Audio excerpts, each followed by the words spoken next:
सामने मौजूद है, जहां पर बिहार के चुनाव को लेकर बड़ी जानकारी सामने आ रही है। दूसरे चरण के अंदर 94 सीटों पर होने वाले चुनाव के लिए आज अंतिम दिन है चुनाव प्रचार प्रसार का, जहां पर तेजस्वी यादव 15 से ज्यादा रैलियों को संबोधित करेंगे। वहीं पर दूसरी ओर प्रधानमंत्री नरेंद्र मोदी भी आज रैली करने आ रहे हैं। इस बीच हम आपको बताएंगे कि चोटी को कितनी सीटें मिलने जा रही है, लेकिन जा रही है। चलते हैं दोस्तों पहली और बड़ी खबर की तरफ, जहां पर आपको बताएंगे कि हमारे दर्शकों का क्या कुछ कहना है 94 सीटों पर क्या होने वाला है रिजल्ट। लेकिन उससे पहले हम आपको बता दें कि 3 तारीख यानी परसों बिहार के अंदर दूसरे चरण के 17 जिलों के अंदर 94 विधानसभा सीटों पर मतदान होंगे, जिसमें राष्ट्रीय जनता दल 56 सीटों पर चुनाव लड़ रही है और इसी के साथ कांग्रेस पार्टी 24 सीटों पर चुनावी मैदान में है। बाकी पार्टियों पर लेफ्ट पार्टी महागठबंधन की ओर से चुनावी मैदान में है। वहीं पर भारतीय जनता पार्टी 46 सीटों पर चुनाव लड़ रही है। राष्ट्रीय जनता दल के सामने बीजेपी 46 में से तकरीबन 28 सीटों पर है और जनता दल यूनाइटेड 43 सीटों पर चुनाव लड़ रही है, जिसमें राष्ट्रीय जनता दल के सामने जेडीयू 24 सीटों पर चुनाव लड़ रही है। इसी के साथ हम आपको बता दें कि कांग्रेस पार्टी बीजेपी और जेडीयू के सामने बराबर सीटों पर चुनाव लड़ रही है। इसी के साथ में दोस्तों 2015 के नतीजों की अगर आप बात करेंगे तो 33 सीटें 94 में से राष्ट्रीय जनता दल ने जीती थी। वहीं पर 30 सीटें जनता दल यूनाइटेड के खाते में गई थी। कांग्रेस पार्टी को 7 सीटें मिली थी। यानी इस क्षेत्र के अंदर राष्ट्रीय जनता दल और कांग्रेस पार्टी का अच्छा खासा प्रभाव है। इस चरण के अंदर सबसे बड़ा खेल करेंगे एलजेपी के नेता चिराग पासवान, जो तकरीबन 26 सीटों पर चुनावी मैदान में उतरे हुए हैं। यानी 26 सीटों के अंदर त्रिकोणीय मुकाबले में फायदा राष्ट्रीय जनता दल और कांग्रेस पार्टी को मिलता हुआ दिखाई दे रहा है। ऐसे में दोस्तों हम लोगों ने जब सवाल पूछा कि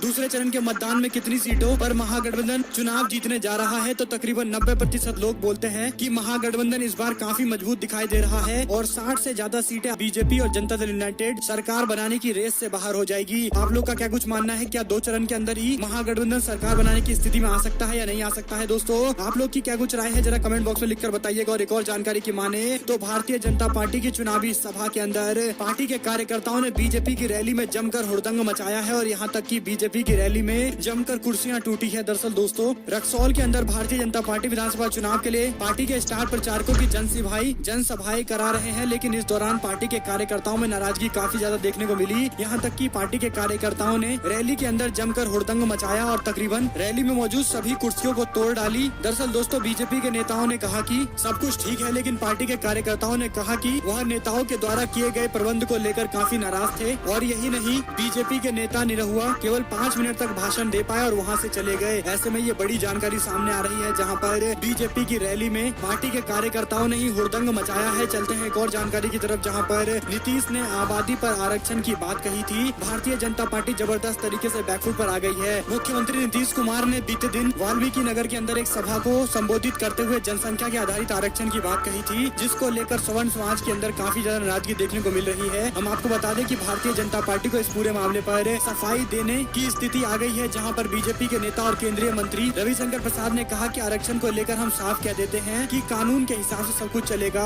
जैसा कानून है उसका पालन किया जाएगा। कुल मिलाकर बीजेपी समझ गई है कि नीतीश कुमार के बयान से अति पिछड़ा वोट एकजुट हो या ना हो, बीजेपी का सवर्ण वोटर बीजेपी के सहयोगी के बयान से कहीं न कहीं नाराज नजर आ रहा है। और एक और जानकारी की माने तो चिराग पासवान ने खुली चुनौती देते हुए कहा कि नीतीश कुमार को शराब की तस्करी के मामले में जेल भेजेंगे। दरअसल दोस्तों बिहार के अंदर शराब बंद करने के बड़े बड़े दावे नीतीश सरकार कर रही है, लेकिन खुले तौर पर शराब बिकने की खबरें सामने आती रहती है। और इसी पर चिराग पासवान ने ऐलान करते हुए कहा कि अगर उनकी सरकार बनी तो नीतीश कुमार को शराब की तस्करी